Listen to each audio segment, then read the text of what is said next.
Mama, have you ever noticed how quickly your child's behavior can become a story about you? Your child melts down in the grocery store, and suddenly you're not just dealing with a child who's struggling. You're thinking, everyone's looking at me. I should be able to handle this. Why can't I get my own child to listen to me? If I were a better mom, maybe we wouldn't keep ending up here. Or maybe the people around you are blaming you for your child's behavior. Either way, their behavior has become evidence that we're doing something wrong. But what if we've been asking our child's behavior to tell us something that it was never meant to tell us? What if behavior can simply be information without becoming identity? Today, I want to talk about a story that I believed for years and what it created inside of me and what began to change when I stopped allowing my child's behavior to decide the kind of mom that I was. Mama, are you tired of meltdowns stealing the peace in your home? Welcome to Parenting Beyond Meltdowns. I'm Amanda, a Christian life coach and a mom of a strong-willed neurospicy teen. If you've tried everything from consequences, parenting books, crying out to the Father, and still feel like you're failing, you're not alone. Inside this podcast, we'll explore how faith, emotional regulation, and connection work together so that you can parent from a place of peace, even in the hardest moments. You don't have to hold it all together here. This is a safe space to lay it all down. Welcome. Before we jump in today, if you're listening and thinking, I wish I had somewhere to keep these conversations going through the week, I would love to invite you to become an insider. Each week I send an email where we go a little deeper into what we've been talking about on Parenting Beyond Meltdowns. I share encouragement, faith-filled perspective shifts, and practical support for raising your strong-willed or neurodivergent child. You can join our insiders list through the link in the show notes today. For more than half of my child's life, I believed something that I didn't even realize I was believing. It was something like this. Good behavior meant that I was a good mom, and bad behavior meant that I was a bad mom. And honestly, I think I was doing the same thing to my child. Good behavior meant good kid, bad behavior meant something was wrong. I don't think that I ever consciously said those words about myself. I was definitely saying them about my child. But looking back, I can see it. When things were going well, my child was listening, cooperating, doing what was expected of him, I could breathe. I felt like maybe I was doing things right. But when things weren't going well, when there was pushback or meltdowns or behavior that other people could see, suddenly it just wasn't about the behavior anymore. I was making it mean something about me. Whether we were at school, church, or family events, as much as it pains me to say it now, I really thought that it was all about him. I thought that he was behaving badly and that if he would just obey, then we would be fine. I know that I didn't teach him to act the way that he was acting, but I was just putting so much blame on him at the time that I needed him to change. Secretly, what I realize now that I did not know back then was that I was actually making every time he misbehaved, and especially in front of other people, that was a nail in the coffin of that I was a bad mom. I didn't really outwardly think and say that I was a bad mom. If you would have asked me, I would not have told you that I thought I was a bad mom. But looking back, I can see when I was talking to my own mom or my husband and friends that I would make comments like, you probably think I'm a bad mom, or that probably makes me a bad mom. And what I've learned since then is that shame blames. So every time that I felt that pang of shame, because subconsciously I was believing deep down that I was a bad mom, I then blamed him for it instead. What showed up originally would be anger or frustration. I wasn't personally that I was aware of blaming myself, but what I was realizing and how I reacted towards him was that every time he was misbehaving, I was making that mean that I was bad, and then that shame would rise up, and I didn't like that feeling. So then I instantly turned it into anger, frustration. You're the reason why this is going wrong and why I feel this way, because it was his behavior that was causing the problem, right? That's what I thought. And I couldn't see all of that back then. There was the behavior, and there was this story that I was telling myself about the behavior. Those weren't the same thing. My child did something that was a circumstance. But then my brain went to work telling me that it shouldn't be happening, that people were judging me, people were judging him. I needed to get control of this, that he should know better, that he should just obey. And when I believed those thoughts, of course, I felt shame and embarrassment and fear, frustration, urgency. And here's where it becomes important. What do you do when you feel that urgent need to prove that you're a good mom? If you were anything like me, it looked like trying harder to stop the behavior, which looks like lectures where, let's face it, I was just trying to convince him to get on board and do what the adults wanted him to do. Rewards, threats, which led to raising voices at times, becoming consumed with what everyone around me was thinking. Have you shut down? I know I did. Do you run through all of the things that you tried that didn't work? I did. Maybe you lose it, and then afterwards, you don't like how it felt, and now your brain has even more evidence that you indeed are a bad mom or proof that your child is bad. Do you see the cycle? The child's behavior wasn't necessarily creating all of that. It's what we were making the behavior mean that created so much of what was happening inside us. And if you're doing this too, I want you to know that I understand why. We live in a world that loves to evaluate us by our child's behavior. We see a child sitting quietly and think, wow, what a great kid. We see a child losing it and wondering what the parents are doing wrong. And somewhere along the way, we start believing that our child's behavior is our report card. So, of course, we want them to behave. It doesn't just feel better, it feels like proof that we're doing okay. But that also means that the opposite is true, then, right? That they're not okay. We're not okay. And I spent years riding that emotional roller coaster. Eventually, someone offered me a perspective that released something in me in a way that was difficult to describe. But it was this thought of the 50-50 life, of that life is both 50% good and 50% bad, which means that as a mom, as a human, I'm 50% good, 50% bad. And it may not shake out to 50-50 every day, but the concept behind it is that we're not perfect and we can be both a good mom and a bad mom at the same time and not make that mean something about our identity and who we are as a person. I think about this story that someone told me one time where they basically said that if parents have, well, I'll use myself. So I grew up in an abusive home. My dad, in my opinion, he was, well, I guess you could say 50% good, 50% bad. The bad was really bad. So, make that mean whatever you want. But the point is, I was a good child because I was afraid. And so the point is that I, on the outside, looked like this perfect child, which made him look like he was a good parent. And he was a terrible parent. Like, not good. The point is that my parents got to think they were good parents because I behaved. But then you have my brother, who he was a good kid, but he did do things that I did not do. And so did that mean that they were bad because he was making poor choices? I can sit here and make myself think that I'm a good or a bad parent based on behavior, but the question is, does that serve me? And this is what I've come to believe, is behavior can give us information without it becoming our identity. My child's behavior can tell me something about what is happening inside of them, and my behavior can give me information about what's happening inside of me.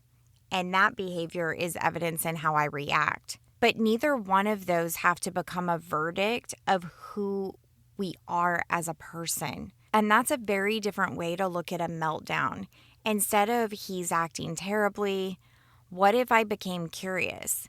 What's happening with my child right now? Instead of I'm a terrible mom because I just yelled, what if I asked what is happening inside of me that led me there? What was the thought that I was thinking that led me to this path? Do you feel the difference? One produces shame and the other creates space for curiosity and responsibility and growth. And I want to add that I'm not saying that behavior doesn't matter. There are still boundaries and sometimes natural consequences that follow. It's important for us to guide our kids and to teach them the way that they should go. And these things all need to happen when everyone is emotionally regulated. Most importantly, we address behavior without turning it into identity. And I've seen the importance of this in my own life and my own relationship with my child. When Noah was little, being in school, I realize now so much of that. I realized people just didn't understand him and he didn't know how to communicate any other way than how he was. And so, a lot of times when he didn't understand something or things were frustrating for him, then he would just honestly tell the truth of it. And I remember one time him coming home and telling me after getting in trouble for ripping up his schoolwork, he's like, they were trying to make me do the same homework again. I had already done this homework. And I was trying to explain to him that it was probably just practice problems, which, in math, like we used to do this similar looking problems day after day because it's this repetitiveness that teaches us how to do math. But in his little brain, all he could see was it looked like the same exact worksheet time after time after time. And so for him, it felt like they were punishing him and making him do something he had already done. And the thing is that at the school, they just looked at all of that as like he said, I've already done this. You're making me do this again. And he's getting in trouble and being labeled as, not obeying and being disrespectful and all of this, to the point that whatever was going on, that they ended up putting him in. They had this room that they basically just locked him in.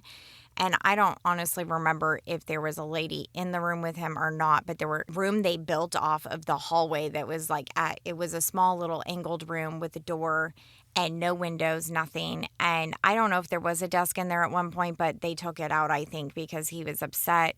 But by time I got there, he's literally on the floor with his little arms on his knees and his head bowed, and he had just completely shut down. And the thing is that he felt so misunderstood and like no one was listening to him. No one understood what he was trying to communicate.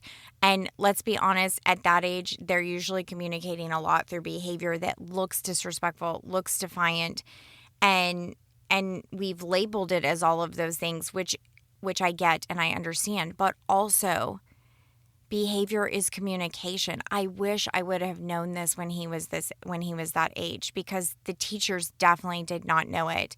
And so because they're telling me it's disrespectful and, and all of this, what am I supposed to do with that? I just went along with it, and I was just trying to convince this little human to talk to me and help me understand what was going on. And I realize now what he needed was for me to just sit there and be silent and let him know that I was there and that when he was ready that we could talk. But I just kept trying to get him to comply with what they wanted. And so many of those instances, I walked away with feeling like that I somehow should be able to make this all stop. And yet I didn't know how at the time. And like neither one of us, the school and I, like we did not have the answers at the time. 100% I believe they were making that mean something about me, and I was making it mean something because as a parent, aren't I supposed to know how to do this? Sometimes the behavior we're so desperate to stop is telling us something. Our child might be overwhelmed, scared, dysregulated, disconnected, exhausted, struggling with something that we don't even understand yet. And if I already decided that he was being disrespectful, defiant, or a problem, then I'm going to experience that moment very differently than if I wonder what's going on here. And Mama, we can offer ourselves the same curiosity. Maybe you yelled this morning, said something that you wish you hadn't, handled the meltdown exactly the way you promised yourself that you wouldn't. And that behavior matters. We can own it, we can apologize, we can repair, we can learn. But what we don't have to do is turn it into our identity. We don't have to make our behavior mean this is who I am. And this is where faith has become such an important anchor for me. In Romans 8:1, it says that there is now no condemnation for those who are in Christ Jesus. And I think sometimes we know verses like this intellectually, but then we live them as though condemnation is necessary for growth. As if beating ourselves up long enough will somehow make us better and our children. But when I look at the Father, that's not what I see. In Romans 2:4, he reminds us that God's kindness is what leads us to repentance. Think about that. Kindness, not condemnation. There have been so many times in my own life when the Father has patiently allowed me to learn something again and again. He doesn't need my perfection in order to stay connected to me, and that changes how I think about my own growth. I can acknowledge that I don't like how I showed up in a situation without turning it into, I'm a bad mom. I can say that I need to repair this without ruining my child. And I can look at my child's hard behavior and address what needs to be addressed without deciding that there's something wrong with him or her. Because neither one of us needs shame attached to our behavior in order for us to grow. And when I stop needing my child's behavior to prove that I am doing a good job, something beautiful happens. I have more room to actually see my child. I want you to insert your situation into this picture because this goes for our tweens and teens behavior too, not just the littles. Imagine your child is melting down in the grocery store. People might be looking. You might wish with everything in you that this wasn't happening. But instead of your brain immediately making the moment about your worth, like I'm failing, everyone thinks I'm a terrible mom, I have to stop this, there's another possibility. My child is having a hard moment. This behavior is giving me information, and I get to decide how I want to show up. Notice that I didn't say your child magically stops melting down. That's not the promise. When you become less dependent on their behavior changing before you become the mama that you want to be, that's freedom. Not perfect parenting or perfect kids, but freedom from needing every hard moment to tell you who you are. I want to give you one small shift to practice this week. The next time that your child's behavior triggers that familiar thought of I'm failing, I'm a bad mom, what is wrong with me, I don't want you to immediately argue with the thought. Don't force yourself to think something positive. Just notice. I'm making this behavior mean something about me right now. And then I want you to ask yourself, what if this behavior is information, not identity? Now, if you're anything like me, maybe the first thing that's happening is that you are not blaming yourself, you're blaming your child. But secretly, what's happening, if we were to pull back those layers, you might be feeling angry and frustrated, and you're blaming your child for their behavior, that they just need to change or be different. And if that's you, again, I feel you, and there is no condemnation. What I want you to notice is that actually, deep down, you are probably experiencing the same thing as the mom who says, I'm failing, I'm a bad mom, and actually thinks those things to herself. Now, for years, I did not think those things. I just blamed. And we know now that that's because shame blames.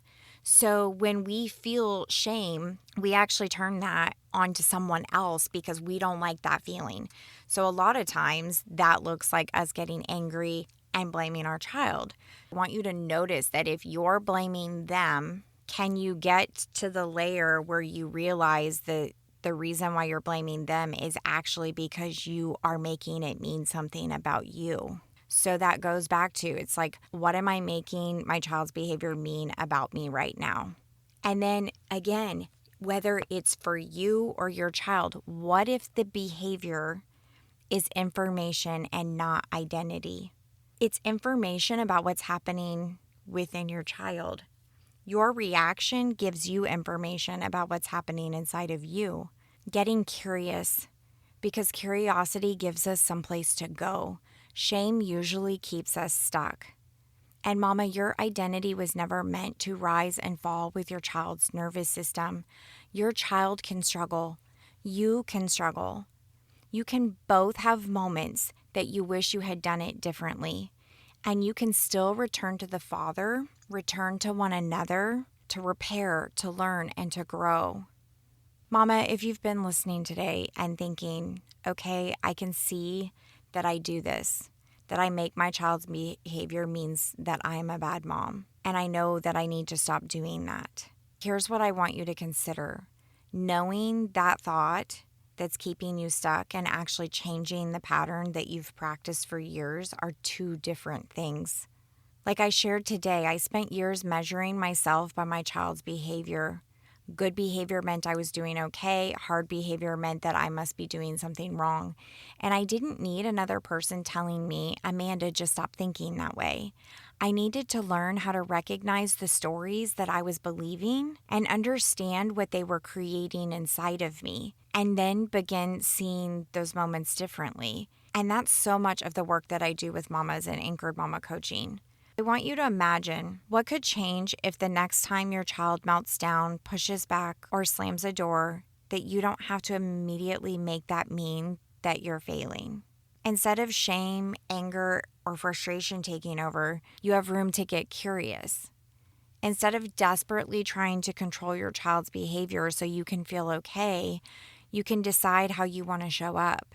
And instead of ending another hard day wondering, why do I keep doing this? Why do I feel this way? You begin rebuilding a relationship with your child that isn't dependent on either one of you getting it right all of the time. And if you're tired of knowing how you want to respond but struggling with how to actually do it when the hard moments come, I would love for you to book a call and see if working together is a good fit for you. You can find the link to book a call in today's show notes. Hey, sweet mama, I hope you loved today's episode. Can you do me a favor? If this episode spoke to your heart, would you take 30 seconds and share it with a mama in your life who needs to know they are not alone? Also, would you leave a quick review on Apple Podcasts for me? It blesses my heart to know that this show is giving you hope in hard moments. All right, I'm off to grab some protein because love and grace flows easier when you're not just running on fumes and coffee. I'll meet you back here next week for another honest and hope-filled conversation. In the meantime, mama, stay rooted in faith and anchored in love.